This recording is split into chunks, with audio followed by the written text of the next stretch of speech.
KT Intelligent Jumper Leads. Connect positive and negative clamps to the flat battery first to check your 12 or 24 volt reading.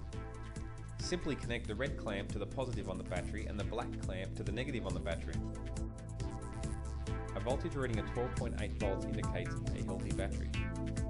A green light indicates a correct connection. When connecting the clamps to the second battery, the voltage reading will be averaged.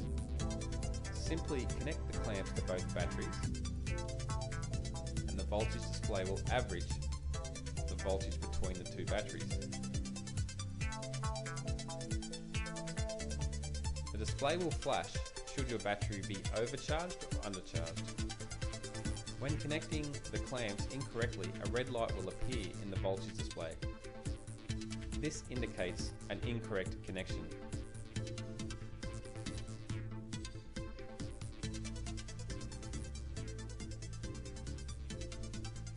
For detailed specifications, see the reverse side of the voltage display unit. For standard vehicles, 4x4 boats or anything running 12 volt systems below 11.8 volts is considered a flat battery and requires charging, while 14.2 volts is considered overcharged. For trucks, buses or anything running 24 volt systems below 23.6 volts is considered flat and above 28.4 is considered overcharged.